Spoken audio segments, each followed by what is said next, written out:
We think a word is so big, empowerment. It's just so big, so big, so big. But it's not. You break it down, and it starts with EM. And you switch that to I. And then the word power stays the same. So it becomes I am power. Then the ment on the end, which is defined as a source of strength, adding a ment to a M-E-N-T to a sentence, is me. Empower me. I am empowered. And you wonder, now what does that mean? Okay, so many things that you may want in life that are right at your grasp, and you can have them. But somebody talks you out of it. Or somebody says it's not the right time to do that. Do you know the market's bad? Do you know there's not this? You know there's not that? Everybody's trying to give you advice or talk to you about something. To be empowered is to make your choice of what you want and stay with it. Let it become yours. Think of it as it being your child, because it was born from you. That is the way you start out. A lot of us that have gone through this don't realize, or almost everyone here has grandparents, great-grandparents who came from other countries, other shores. Now that didn't happen miraculously overnight. They worked very hard. They went through very, very difficult times. What we're hearing today about people being mistreated, that was uniform then. Whether they were Italians, Irish, Jews, African Americans, Chinese, they lived in poverty, abject poverty. But they came to these shores. They were empowered to come here. This was their dream. They called it the Golden Shore. So they thought. But that's not what others thought of them. See, they were the ones who were defiling the land, defiling the cities. But that didn't stop them. I know you've probably watched, there have been TV shows, several of them, about very different. There were the Jewish people, there were the Italians, there were the African Americans, their background, the slavery background, what they came from. How did they succeed when we can't buy a dress without having someone's advice? Why do you think you're here? Why am I here? Because of them. And what did they have? They had courage, a lack of fear, strong backs, and strong faith. They believed. They believed that it wouldn't remain this way. They believed that their children would never go through what they went through.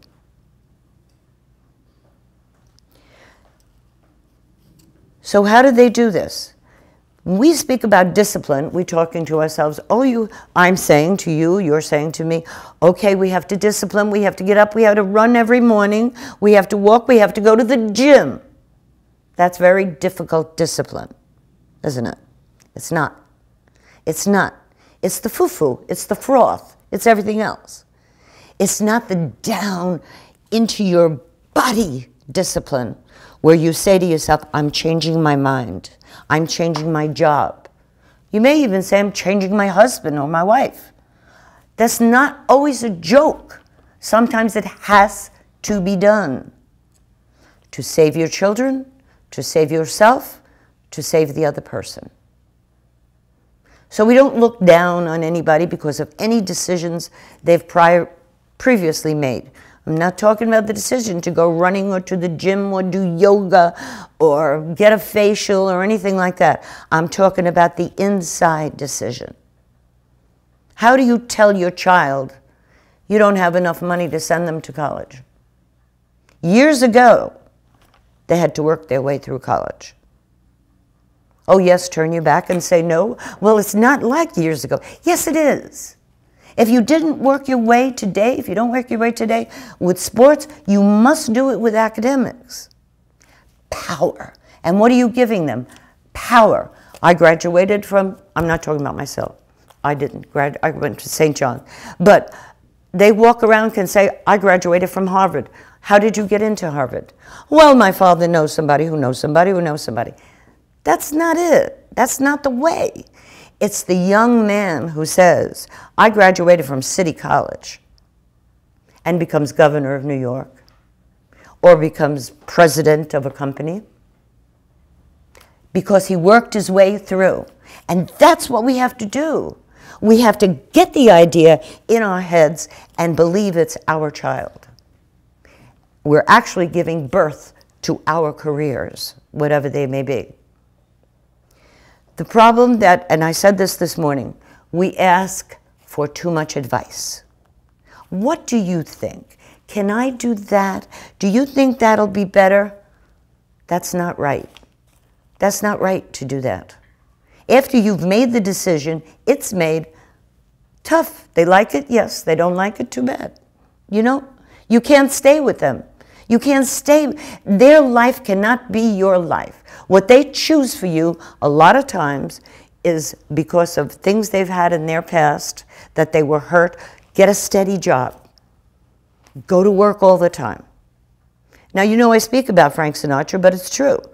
His mother batted him in the head when he said, and you know, it scars the head, the whole thing, because he wanted to be a singer. His father got him a job in a newspaper office, bringing coffee to people and sweeping up the floors. So he got a beating, but he had a dream, and he did it. And then when he did it, his mother was so proud of him. So proud of him. I come from East Harlem, so I'm very familiar with West Harlem, which is Harlem. And Harry Belafonte was born there. No, actually, he was born in the islands, but he was raised there. But did he stay there? Do you see him in the newspapers? Has he been scandalized? No. He had power. He's actually was one, I saw him when he was very young, one of the most handsome men I have ever seen. In those days, you would see singers in small little bistros. And when you live in Manhattan, they're all over the place. So that's just two people, talking about two people. There are so many. Everybody has a story. Everybody has a story. And instead of us saying we can't do it, not in this day and age, it used to be easier before. What about Facebook? Where'd that come from? Somebody invented that. Those boys, right? And they're multi-billionaires. But most people would say, oh, no, that can't be done. When you have a dream, when you have a heart, when you have a soul for something, it belongs to you. So you have to go forward. You have to go forward. We think of all the Hispanic people who have come here. And people make jokes and whatever they say, and they're nasty and not nice to them. Did you ever see such hardworking people before? They're very, very hardworking. My son-in-law he's a contractor, and this man, Byram, who is Colombian, has been with him since he started the business.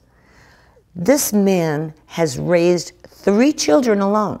He fell off a roof once on his head, and he got up and went to work the next day. He's like a brother to my brother-in-law now. That's courage. That's following. He was never sick. He was fine. Because you know why? His body wouldn't let him be sick. He had 3 children home alone. His wife left him. That was it. That's going away from the story, telling you somebody else's story. But this is everybody's story.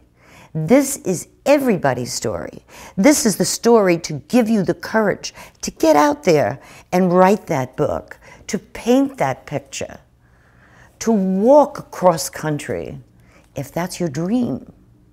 If that's your dream. Don't live through your children. They reach a certain age and they have to go. And they do go. They do go. The greatest gift you can give a child, besides feeding him and helping dressing him and loving him, is to give him or her freedom. And these are the things sometimes within us we don't have, or we haven't had. But it's never too late. It's never too late. So that's what empowerment is. Now how do I do this? Oh, that sounds so easy. All those stories are so wonderful. No, they're not wonderful. They're sad, some of them, really. First thing is believe. Believe in yourself. Believe it's possible. Go get quiet and let that silent voice tell you, try this. You can try it in a small way and then go on. And then discipline. Discipline, take care of your personal life. And when I say personal life, I mean take care of your inner high life. Speak the word to that life. You may call it God, you may call it Charlie, you may call it anything. But in the quiet is where you will get your answers, where you will find yourself. Maybe for the first time. Maybe for the first time. Maybe it goes against the grain. Maybe you're going to change religions. Maybe you're going to change anything. Maybe you're going to get a facelift. Great. You know, that's a joke. A facelift? Hello? Get a facelift. Everybody should get a facelift. I'm waiting for the first painless one. And non-bruising. But really, go out of the mold. You're not the same. We're all not the same. Everybody here has a different story. Everybody reacts to things differently. So we're not the same. We like to be the same. You know, it's like all the little puppies stay together until they start biting each other, which is just what humanity does. Or the little kittens stay together till they start scratching each other. Again, what does that tell us? That's the way the world is, isn't it? But if you stand out and you become the leader, everybody lets you get away with not getting a facelift. So I say to you, remember those who came before you, came before me. Remember them. Remember their faith. Remember their power, because that power has been put into you. Sometimes in a good way, sometimes in a way that has kept you frightened. Frightened. Because they were so courageous. They were so strong. They were like 10 feet tall. And even though we're at a different age, we still see them as 10 feet tall. We're still afraid. And if we're not afraid of them, we're afraid of somebody else. Afraid of the boss, afraid of this, afraid of that. Be positive as you go along in your journey. It's a journey. It's not easy, it's a journey. You're not always driving a Cadillac. Sometimes you're pushing a horse. It's true, it feels like that. And one more thing I want to touch on. There's guilt. A lot of guilt we carry. For some reason or other, we don't forgive ourselves. Maybe it doesn't matter if they forgive us, but it's more important that we forgive ourselves. That's the thing. And guilt holds you back, because guilt brings fear. And fear numbs you. So I'm speaking about in your mental inner life, guilt. Guilt. That was an old thing. Forget the guilt. Forget the man. Forget the woman. Put the words on the blackboard and just wipe them out. Let them never come back. Never come back. That's one piece of baggage that we really have to throw into the ocean. Really that. So live in the now, right now. Live in the now. Say yes to success. I know we've heard that statement many, many times. And say, I'm the best. I'm powerful. Because if you're a powerful person, you're a kind person. You're a giving person. You understand who to give to and what to give. And you're charismatic. Most important thing of all. That's charming. If you're charming, the world is your oyster. But be kind along with the charm.